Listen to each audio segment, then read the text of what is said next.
Eu era o comandante da Área 51. Eu mentia e dizia que nunca tinha trabalhado lá. É a mais famosa base militar secreta no mundo. Nós aceitávamos estas condições. Mantenha a boca fechada. Sua vida e outras vidas dependem disso.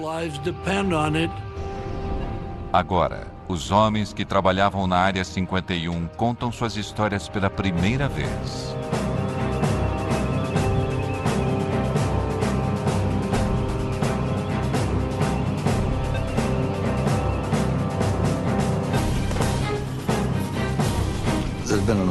Houve uma grande quantidade de informações erradas, alimentadas pela curiosidade natural das pessoas. Quem não sabe o que está acontecendo quer descobrir.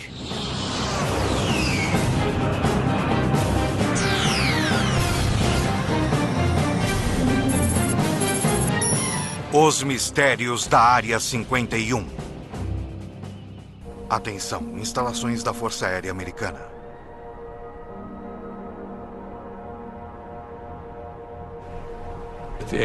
A CIA nunca admitiu e nunca irá admitir que existiu uma Área 51. Ponto final.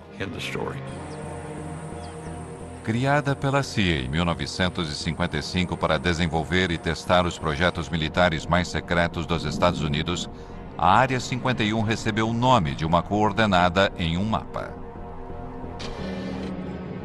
Embora oficialmente ela não exista, imagens atuais de satélite do deserto de Nevada mostram 7 pistas e mais de 25 hangares. Envolta em segredos, o acesso sempre foi muito restrito.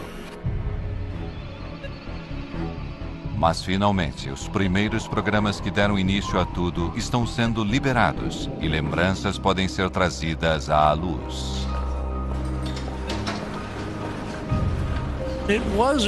Era uma verdadeira Guerra Fria. Havia bombas nucleares destinadas a todas as grandes cidades. E era como se fossem duas pessoas. Quem vai dar o primeiro soco? Muitas vezes, a democracia tem de dar lugar ao controle rigoroso dos militares para que se possa realizar algo que permita que seu país sobreviva. E era assim que todos pensávamos, imagino.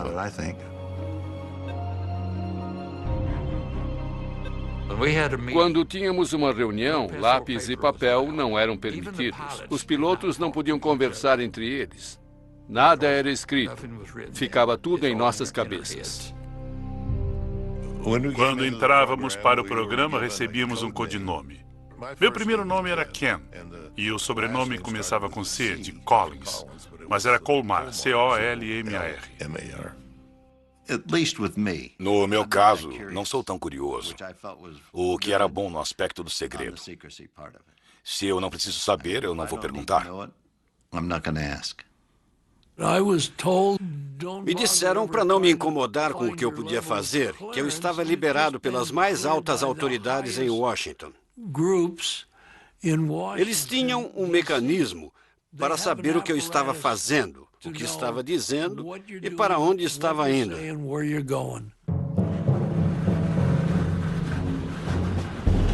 A base foi construída em torno de um lago seco conhecido como Lago Groom. O lugar oferecia vantagens óbvias. Precisávamos de um bom lugar para pousar, onde pudéssemos pousar de qualquer direção, dependendo de onde o vento viesse, e um lago circular servia a esse propósito. Também era protegido por montanhas em torno dele, assim não era muito visível. Liso como vidro. Era inacreditável. Eu podia ir de carro na velocidade máxima e não sentia nenhum solavanco. Era fantástico. O Lago Groom era muito amplo. Havia vários trailers nos quais vivíamos. E havia um prédio comum onde comíamos.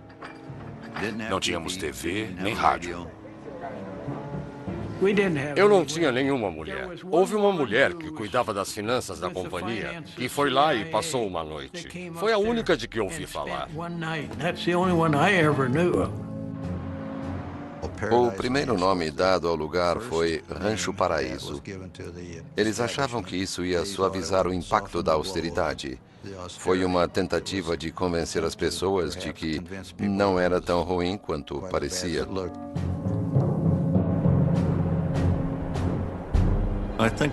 O encanto da Área 51 é que apenas tinha um trabalho a fazer. E que não fosse necessário, não ia para lá. Não ia querer ir para lá. Porque não era grande local de férias. Era um trabalho muito duro. A CIA precisava de um certo tipo de homem para trabalhar na Área 51. Optávamos por ser guerreiros silenciosos. As seletivas de segurança eliminavam as pessoas que gostavam de se exibir. Eu tinha recebido minha primeira credencial de segurança. E fui ao cinema, enquanto minha esposa foi fazer compras com minha mãe. Estava no meio do filme quando entrou uma mulher, uma jovem da minha idade. E no meio do filme, ela me perguntou se eu morava em Las Vegas, há quanto tempo morava em Las Vegas e o que eu fazia. Ela não gostou das respostas. Em meia hora, ela se levantou e saiu. Muitas vezes eu me pergunto há quanto tempo ela estava me seguindo, se estava me seguindo ou se era apenas uma das garotas de Las Vegas, à procura de um cliente. Nunca vou saber.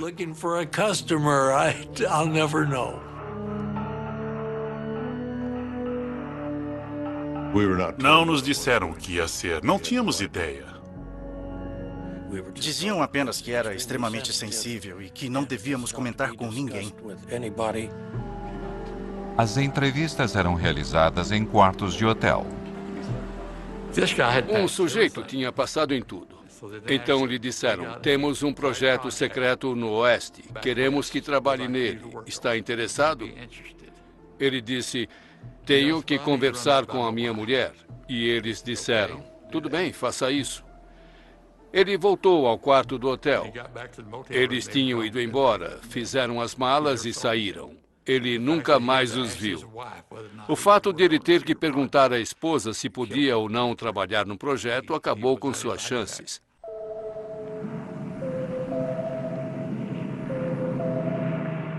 A Área 51 foi criada para um projeto ultra-secreto chamado Aquatone.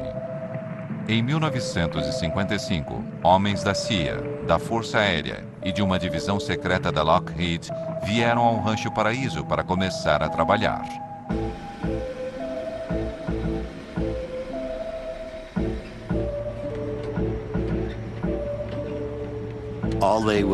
Todos nos perguntavam, você vai realmente ser voluntário para ser uma cobaia? E a maioria das pessoas não aceitava, mas eu aceitei. E sabíamos que tínhamos que usar trajes pressurizados. Tinha que ser alguma coisa envolvendo altitude.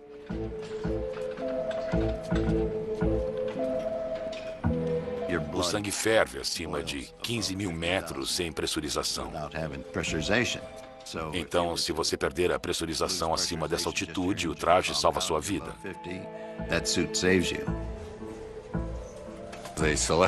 Escolheram um fabricante em Boston que fez os trajes sob encomenda. Tinham de ser feitos sob medida, bem justos. Por isso fomos ao David Clark, que fazia sutiãs para a Sears. Sei que algumas pessoas estavam animadas porque era emocionante, mas eu não. Eu mal podia dormir, ler um livro ou pensar sobre o que eu ia fazer, porque algumas das missões não eram nada simples. Tínhamos que voar de uma certa maneira para conseguir fazer as coisas. Cada quilo extra, até mesmo as rodas, podiam limitar a capacidade do U-2 de voar alto. Todo o combustível ficava na asa, não tinha como não arrastar a ponta no chão. Então as rodas mantinham as asas levantadas e assim que elas tinham sustentação, as rodas caíam e eu já decolava subindo em espiral.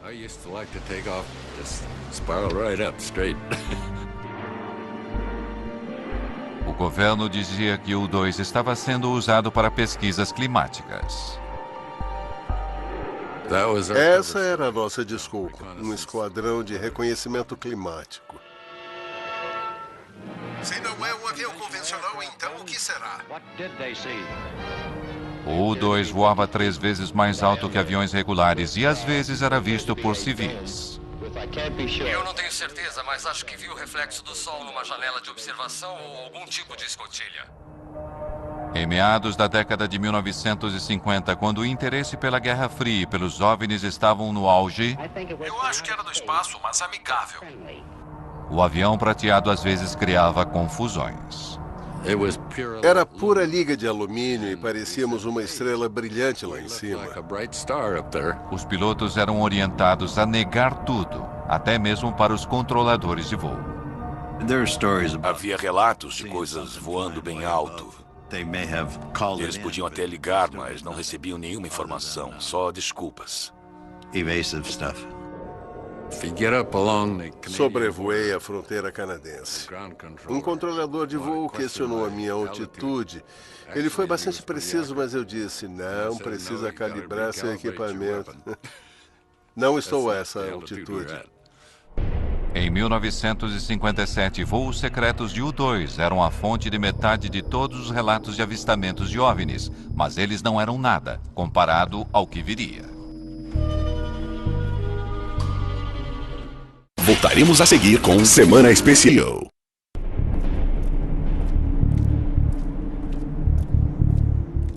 A Área 51 era tão remota que a maioria dos funcionários vinha semanalmente de Burbank ou Las Vegas.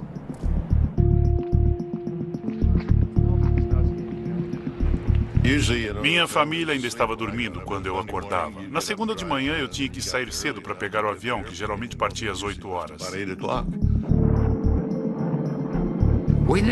Nunca sabíamos como seríamos levados até lá. Brincávamos dizendo que numa semana voávamos com bombas e na semana seguinte com galinhas. Não sabíamos o que estava no compartimento de carga do avião. Quando descíamos do avião, passávamos pela segurança e eles conferiam nossos crachás para garantir que éramos as pessoas certas. Faziam isso sempre. Tinha uma segurança muito boa. Gene Friedman se deslocava diariamente. Eu tinha 3 filhos. E na escola sempre se pergunta, o que seu pai faz? Eu dizia que consertava televisores. E a minha esposa ficava tão ocupada na criação dos filhos, em prepará-los para a escola, que ela não se interessava muito. E ela sabia que eu mexia muito com televisores.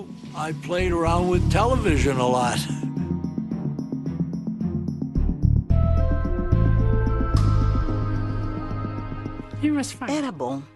Tínhamos uma vida boa. Embora às vezes ele não voltasse para casa durante uma semana. Mas ele ligava, avisando que tinha que trabalhar. E as crianças, especialmente a minha filha, dizia, cadê o papai? Teve que fazer hora extra? Eu não sabia o que ele fazia. Era uma rotina estranha. Eu voltava para casa à noite. Minha mulher perguntava, como foi seu dia hoje? E eu dizia, não foi ruim. Consertei algumas TVs. Quer dizer, ninguém vai falar. Ah, querida, conseguimos detectar a seção transversal do avião mais secreto do mundo nos mínimos detalhes. Tá bom. E o que você fez hoje? Nada. Não podíamos nem tocar no assunto. Vamos encarar a realidade sem pânico. Esta é a nossa realidade. Algum dia, bombas atômicas podem ser lançadas em nossas cidades. A insistência no sigilo total era motivada pela paranoia da Guerra Fria e o temor generalizado de que a União Soviética poderia destruir os Estados Unidos. Um lado desconfiava do outro e o país tinha medo de ser dizimado por um ataque nuclear. Não se confiava em ninguém, nem mesmo nos pilotos de teste da Área 51. Em 1963, o avião de Ken Collins caiu em uma missão de treinamento. Uma semana depois, me perguntaram se eu concordaria em ser hipnotizado.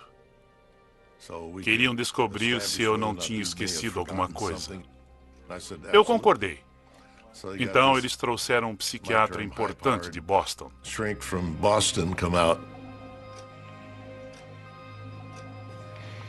Mas ele não conseguiu me hipnotizar.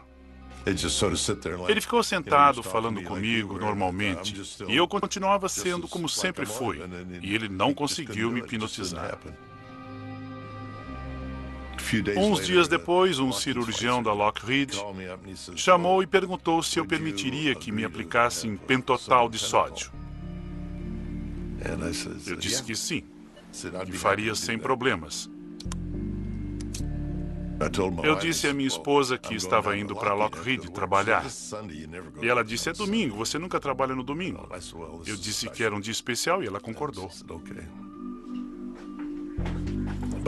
Às 6 da tarde, eles me levaram para casa e eu ainda estava sob a influência do pentotal de sódio.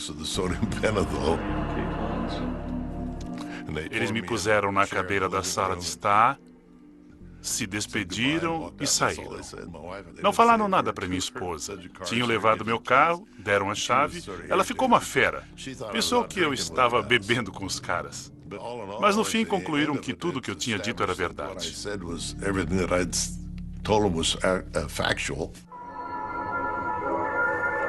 Quando uma bomba assim explode perto do solo, dezenas de milhares de toneladas de...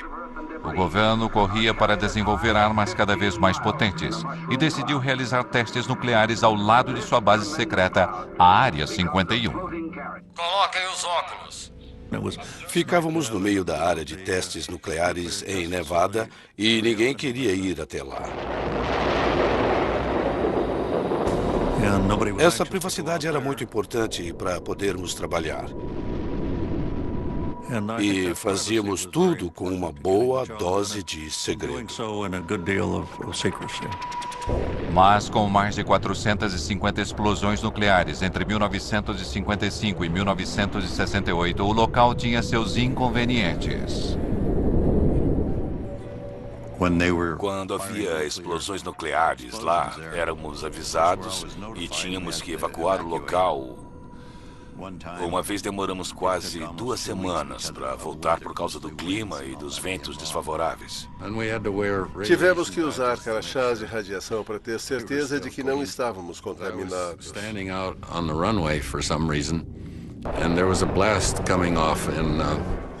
Eu estava na pista de decolagem e houve uma explosão em Yucca Flats.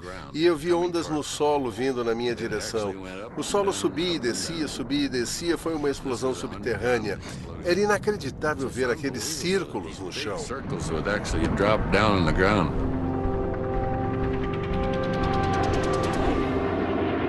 Diante das pressões da Guerra Fria, os Estados Unidos temiam que o U-2, o principal projeto da Área 51, já estivesse se tornando vulnerável aos mísseis soviéticos.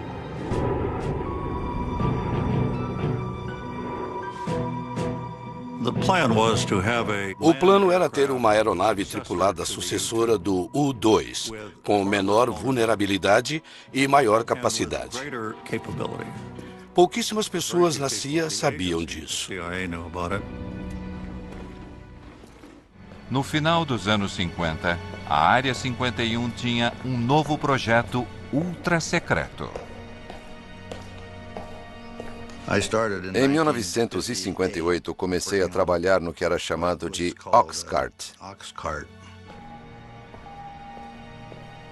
Em 1960, me avisaram que eu tinha sido selecionado para uma espécie de programa de astronauta.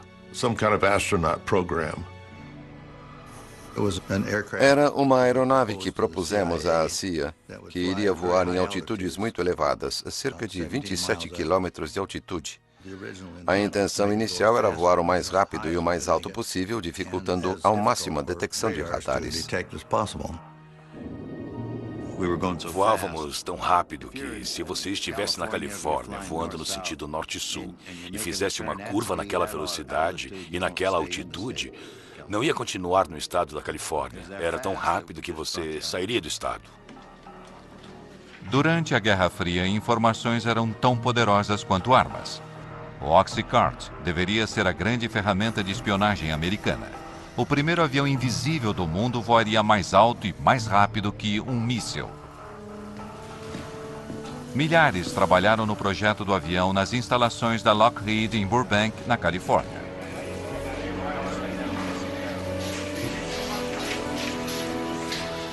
Mas, apesar da grandeza da produção, o projeto permaneceu secreto.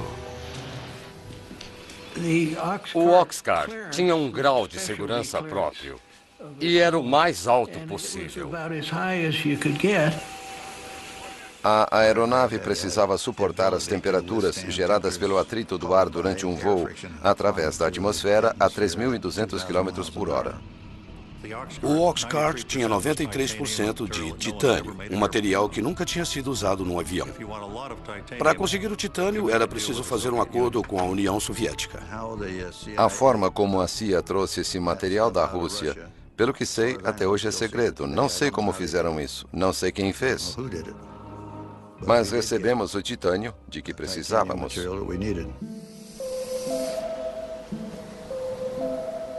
Quando o protótipo do Oxcart ficou pronto, o governo precisava levá-lo da linha de produção na Califórnia até a Área 51.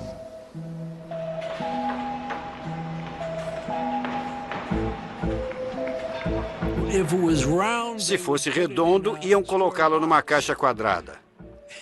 Se fosse quadrado, iam colocá-lo numa caixa redonda. Era muito longo e as asas muito grandes. Assim, as partes foram separadas e levadas de Burbank até o Lago Groom. Ninguém quer uma carreta larga numa estrada movimentada. Então, era feito sorrateiramente, quando não tinha ninguém por perto.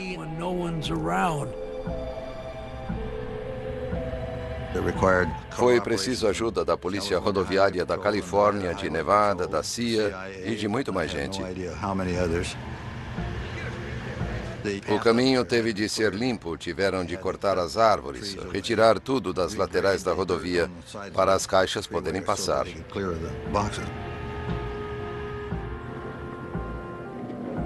Eles não podiam saber o que estava nas caixas, mas tinham de saber que era uma coisa que tinha de ser protegida e mantida em segredo. Foi uma operação bem grande para levá-lo até o Lago Groom.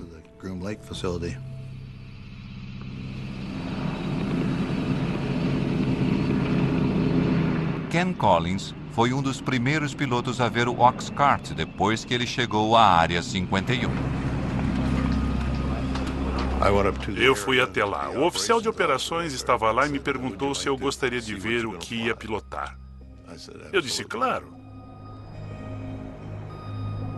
Fomos ao hangar e as janelas no topo eram o único lugar de onde vinha alguma luz. Nas sombras eu vi aquele lindo avião. Era incrível. A primeira impressão era de uma nave espacial. Voltaremos a seguir com Semana Especial Invasão Extraterrestre no Nat Geo. Dentro da Área 51, cerca de 2.000 trabalhadores tinham um único objetivo: concluir o mais recente projeto secreto.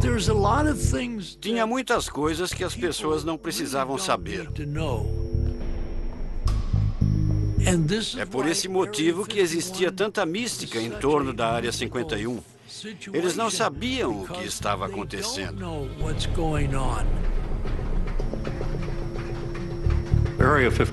A Área 51 só tinha um propósito: desenvolver o Oxcart e colocá-lo em operação no exterior.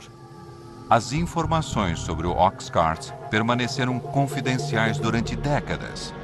Seu sucessor, o icônico SR-71 Blackbird, é muito mais conhecido. Mas atualmente, detalhes sobre o Oxcart finalmente estão sendo revelados.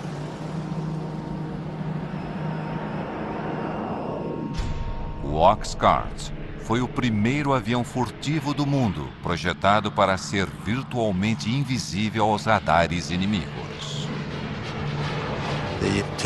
Nos testes de que participei, o avião sobrevoava uma estação de radares. A ideia era descobrir se eles podiam voar sem serem detectados. Fui à sala de controle de radares para ver o que acontecia quando a aeronave passava. Eu estava lá e ninguém conseguia ver muita coisa acontecendo. De repente, pareceu que uma escada tinha caído no telhado. Era a onda de choque do avião. Ele não foi visto nos radares. Parecia que estava fazendo o seu trabalho. A aeronave podia ir de uma costa a outra dos Estados Unidos em 70 minutos, mas seu único objetivo era a espionagem. Estas imagens feitas sobre a Coreia do Norte foram liberadas pela CIA e nunca tinham sido divulgadas antes. Elas revelam a capacidade do avião de fotografar objetos no solo, voando a 27 mil metros de altura, numa velocidade de 3.500 km por hora. A câmera estava num avião voando numa velocidade de Mach 3. A resolução era de 12 polegadas, 30 centímetros. Se você pensar num objeto no chão e puser uma grade sobre ele com 30 centímetros de lado, cada um desses quadrados vai ser preto, branco ou cinza. Um objeto com 30 centímetros de comprimento pode ser claramente identificado como um objeto, embora não possamos reconhecer a estrutura interna. Mas se tirarmos a foto de um tanque, ele vai ter 500 pontos e vai identificar o tanque. Mas, no auge da Guerra Fria, os homens da Área 51 não eram os únicos com câmeras potentes.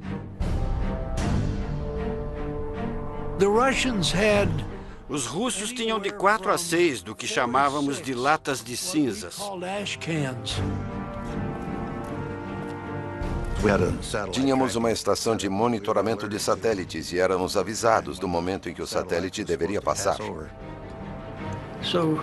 Quando se aproximavam da nossa região, fechávamos tudo. Tínhamos galpões de emergência. Se um avião estivesse a céu aberto quando o satélite estivesse se aproximando, era rapidamente levado para esses edifícios. Mas, às vezes, um modelo do Oxcart era colocado sobre um pilar para que suas propriedades furtivas pudessem ser testadas. E com os soviéticos espionando do alto, isso representava um problema. Era muito difícil disfarçar um avião em cima de um poste quando o satélite passava. O pessoal da segurança não queria que eles vissem.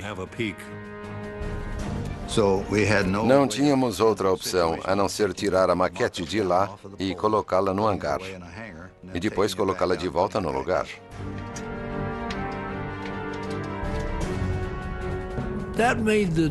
Isso tornava o trabalho muito difícil, muito difícil. Começávamos a trabalhar no avião e depois o levávamos para o hangar. E era um tal de guardar e tirar, guardar e tirar. Era um grande incômodo. Apesar dos esforços para esconder o avião secreto, agentes de inteligência descobriram que a União Soviética tinha um desenho do avião e tinha encontrado uma forma de detectar o Oxcart. Fazíamos a maioria dos testes durante o dia. A radiação do sol aquecia tudo, menos a sombra. Se deixássemos a maquete ali durante meia hora, ela deixaria uma sombra que uma câmera infravermelha conseguiria captar. Assim, os homens da Área 51 passaram a criar aviões falsos para enganar os soviéticos.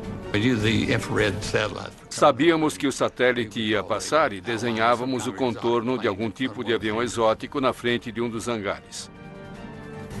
A maioria era de papelão. E um pouco antes de o satélite passar, colocávamos um aquecedor na traseira para mostrar um sinal de calor, como se o avião tivesse acabado de pousar. Queríamos que pensassem que tínhamos alguma coisa que eles não tinham.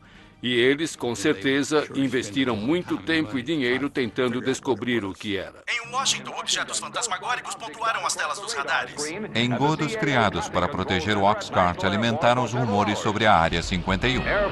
Caças passaram várias horas perseguindo os objetos vistos no radar. Realizamos 2.850 missões partindo da Área 51 sem que ninguém soubesse. O avião não existia e, naturalmente, dependendo da luz do sol, era visível e acabava se tornando um avistamento de OVNI. O general Sandford, diretor de inteligência da Força Aérea, confirmou que os objetos não são armas secretas americanas e afirmou que a Força Aérea vai investigar. Isso foi na época em que a Força Aérea conduzia o projeto Blue Book, investigando os avistamentos de OVNIs. Eles começam a investigar e, de repente, encontram uma parede de segurança. Disseram que era uma missão ultra secreta, tinham que inventar uma história e esquecer que aquilo tinha acontecido. Recebemos e analisamos entre 1.000 e 2.000 relatórios. Assim, os pobres coitados do projeto Blue Book tiveram que inventar uma história para explicar os avistamentos. Com todo respeito à Força Aérea, acredito que alguns deles sejam de origem interplanetária. Os controladores de tráfego aéreo tiveram de ser alertados para não relatarem algo se movendo tão rápido no espaço aéreo americano para não alarmar as pessoas. Os pilotos comerciais criavam problemas. Eles viam a aeronave subindo, chegando a 24.000 metros. E os aviões comerciais estavam a 12. E eles entravam em contato com o solo e falavam feito desesperados. Mas eles viam. E os passageiros viam. O FBI ia até o aeroporto em que pousavam e os faziam assinar um documento para não revelar o que tinham acabado de ver. Mas acontecia um desastre na Área 51. A máquina de acobertamento era acionada.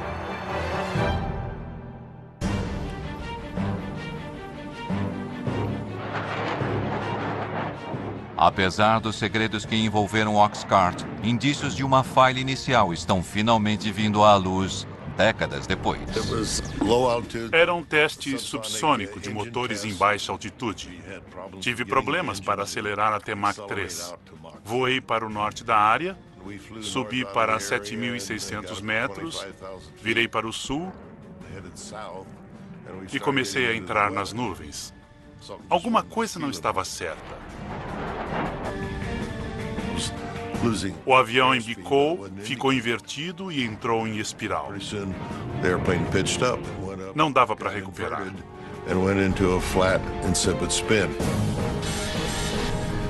Então achei melhor ejetar. Foi o que eu fiz. Ejetei para baixo porque eu estava de cabeça para baixo. Ken tomou a decisão certa e ejetou. A única coisa que pensei foi que eu odiei ter que abandonar um avião tão bom.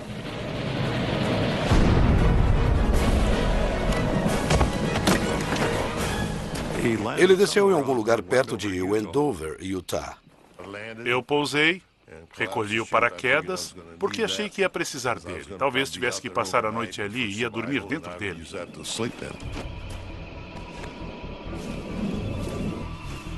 Minha lista de checagem tinha se espalhado. Comecei a recolher algumas das páginas, eram todas confidenciais e tinham o carimbo de secreto. Tudo que eu consegui recolher eu pus no bolso. Passou uma picape no deserto e tinha 3 homens nela. Eu fiquei surpreso em vê-los. Eles disseram para subir, que iam me levar ao avião. Eu disse, não, é um F-105. Essa era a história que contávamos. Eu disse, tem uma arma nuclear a bordo. Eles disseram, é melhor você subir, vamos embora, não vamos ficar. Então entrei na frente com eles. Ficamos em 4 pessoas lá dentro.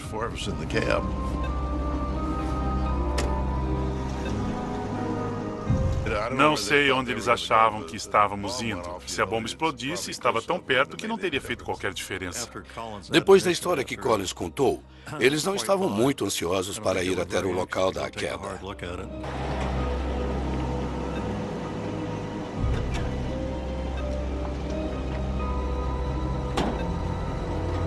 Tínhamos um número de telefone para essas emergências.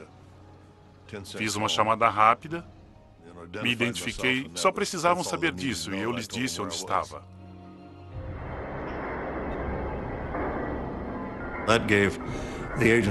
Isso deu à agência 2 dias para recolher tudo e limpar a bagunça. Do contrário, teria sido uma verdadeira festa.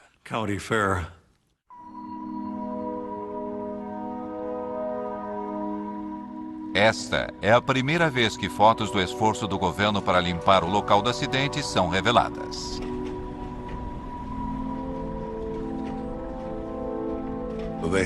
Dois homens do nosso pessoal de sobrevivência, que faziam parte da equipe de segurança, mais tarde voltaram lá a cavalo e vasculharam todo o lugar para ver se alguma coisa confidencial tinha ficado para trás. Em virtude do acobertamento e da localização remota, a limpeza foi boa o bastante para manter o local do acidente em segredo durante décadas. Foi considerado um acidente de F-105. Aviões caem o tempo todo em torno das bases militares. E tudo foi esquecido. 50 anos depois, o historiador aeroespacial Peter Merlin encontrou o local do acidente que o governo tentou apagar da história. Agora estamos de fato no campo de destroços. Durante o processo de limpeza do local, as peças maiores foram cortadas com maçaricos e levadas para a Área 51 num avião de carga. Ele examinou o deserto durante anos, usando informações de documentos liberados. Este memorando secreto foi liberado pela CIA. Ele diz: todos os vestígios de 123 foram retirados do local do acidente. Minha experiência com locais de acidentes diz que sempre resta alguma coisa. Esta peça aqui faz parte da estrutura da asa. O A é de A12, W indica a asa, e 667 era o número do desenho. Isto é do interior da cabine, é o selo de inspeção.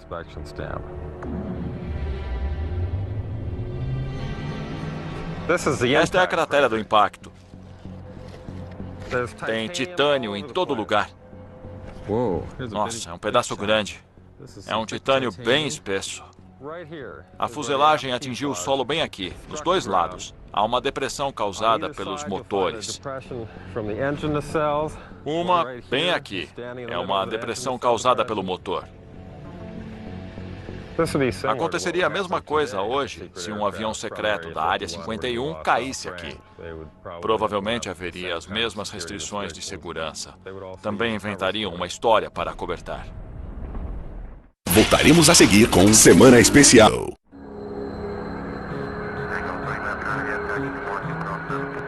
Aeroporto McCarran, Las Vegas. Dias de hoje.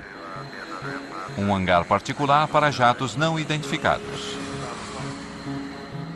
Diariamente, funcionários continuam fazendo a mesma viagem para a Área 51, que ocorre desde os tempos do U-2 e do Oxcart. Esses primeiros programas tornaram a Área 51 um lar permanente para projetos secretos americanos. Se você procurar nos registros, nunca houve um voo sequer no Lago Groom. Nada era o que parecia ser. Voo 963, liberado para decolar. E o mistério continua até hoje. O orçamento militar anual para projetos secretos militares é de 41 bilhões de euros. O nível mais alto na história dos Estados Unidos. Mas nem mesmo aqueles que já sacrificaram tanto pela Área 51 conhecem os segredos. Gostaria de saber o que estão fazendo, mas não sei. Ouvi falar até que a Área 51 serve de acobertamento para uma área muito mais secreta. Eu não sei. Também não posso confirmar isso. Não tenho ideia. Gostaria de saber. O sigilo e os acobertamentos continuam alimentando os rumores. Há muitas situações que as pessoas não podem saber que não são verdadeiras. Por isso, existe uma grande quantidade de informações falsas alimentadas pela curiosidade natural das pessoas. Se você não sabe o que está acontecendo, quer descobrir. Muitas vezes, até mesmo a especulação mais absurda contém uma ponta de verdade. Dizem que existem câmaras subterrâneas lá, túneis que vão até Las Vegas. E não existe absolutamente nada disso. Foram realizados testes nucleares subterrâneos porque na superfície espalhariam radioatividade. Mas não há nada na área. Outra coisa que dizem é que obtivemos toda essa velocidade e tecnologia a partir de engenharia reversa feita em naves extraterrestres. É verdade que fizemos engenharia reversa, mas foi num MiG-21 russo capturado em 1968. Nós o desmontamos para ver como os russos tinham feito. E então montamos de novo e voamos com ele.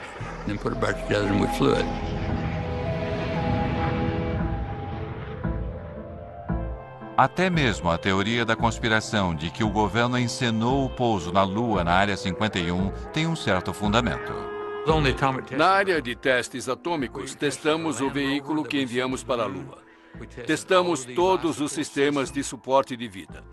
Os astronautas foram treinados nas crateras das bombas atômicas. Daí surgiram essas histórias malucas.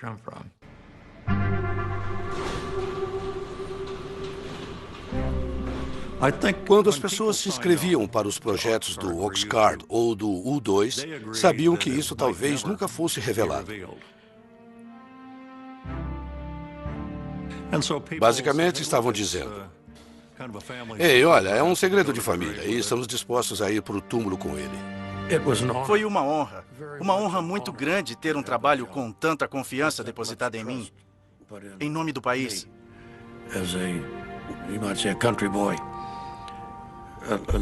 Muita confiança foi depositada em pessoas como eu, que trabalharam lá.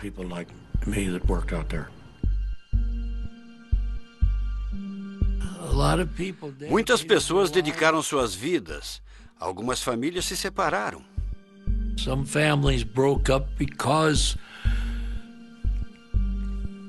Porque a esposa não sabia se o marido ia voltar para casa à noite. Não era apenas um emprego.